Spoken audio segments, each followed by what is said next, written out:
Hi friends, today మన topic వచ్చేసి Hachiko dog. నేను చాలా కాలంగా ఈ టాపిక్పై వీడియో చేయాలనుకుంటున్నాను, ఎందుకంటే నాకు చాలా ఇష్టమైన టాపిక్ ఇది. విశ్వాసానికి మారుపేరైన హచికో డాగ్ గురించి తెలుసుకుందాం. Let's start the video. కుక్కలు విశ్వాసానికి ప్రతీక. అవి మనుషులతో కలిసిపోయి వారి పట్ల ఎంతో కృతజ్ఞత భావాన్ని చూపిస్తాయో అందరికీ తెలిసిందే. కానీ ఒక కుక్క మాత్రం దాని గుణంతో అందరినీ మంత్రముగ్ధుల్ని చేసింది. చనిపోయి 100 ఏళ్ళు కావస్తున్నా ఇంకా దాన్ని గుర్తుపెట్టుకోవడమే కాక దాని గురించి కథనాలు, కవితలు ఇంకా పత్రికల్లో వస్తున్నాయంటే నమ్ముతారా? దానికోసం ఓ విగ్రహం కూడా ఏర్పాటు చేశారు. ప్రతి ఏటా అది చనిపోయిన రోజున అక్కడ వచ్చి సేవా కార్యక్రమాలు కూడా చేస్తుంటారు. ఇంతకీ ఎందుకు ఆ కుక్క అంత ప్రాముఖ్యమైందో పూర్తిగా తెలుసుకుందాం.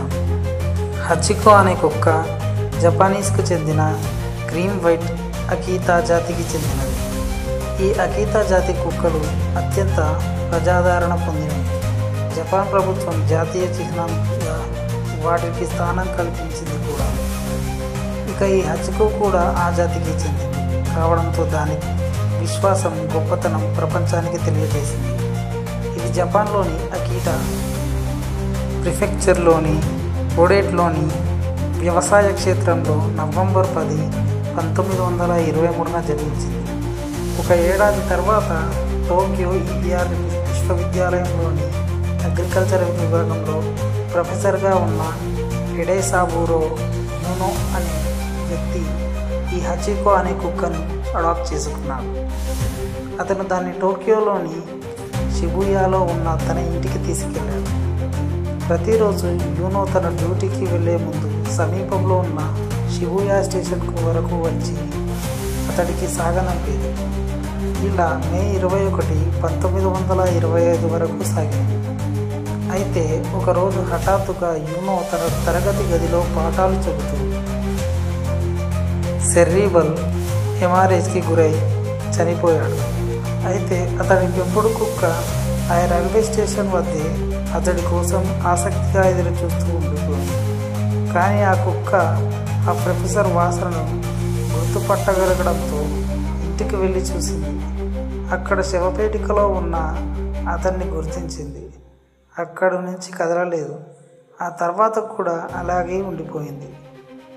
ఎందుకనగా ఎప్పటిలాగే తన యజమానితో కలిసి రైల్వే స్టేషన్ వద్ద ఉండేది. తన యజమాని వచ్చే రైలు వచ్చే టైం కల్లా టెన్షన్గా వచ్చేసి ఒక అందమైన ముఖంతో ఎదురు చూస్తూ ఉండేది. ఈ ఘటన అక్కడ ఉన్న వాళ్ళందరినీ కంటతడి పెట్టేలా చేసింది. ఒక్కసారి ఇమాజిన్ చేసుకోండి, మన కోడ్ల కంటలో నీళ్లు తిరిగాయి. కానీ అది మాత్రం తన యజమాని ఎప్పటికైనా రాకపోతాడా అన్నట్లుగా అలాగే దాని దినచర్య కొనసాగించేది. దీంతో ఈ కుక్క విషయం చుట్టుపక్కలంతా కథలుగా వ్యాపించింది.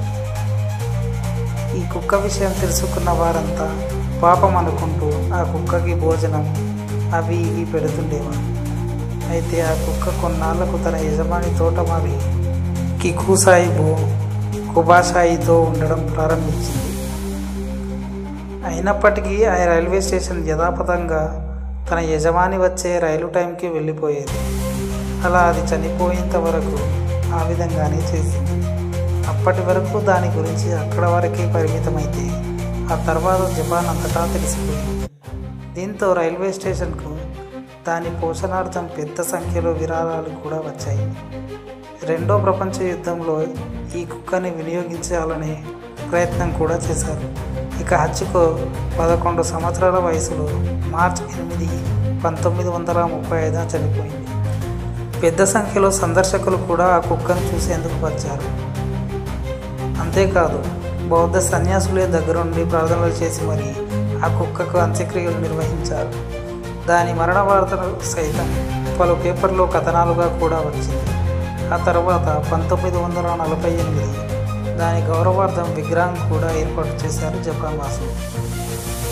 అక్కడ జపాన్లో ప్రతి ఏటా ఈ కుక్క చనిపోయిన రోజు ఆ స్మారక చిహ్నం వద్ద పెద్ద ఎత్తున సేవా కార్యక్రమాలు, విరాళాలు నిర్వహిస్తారు.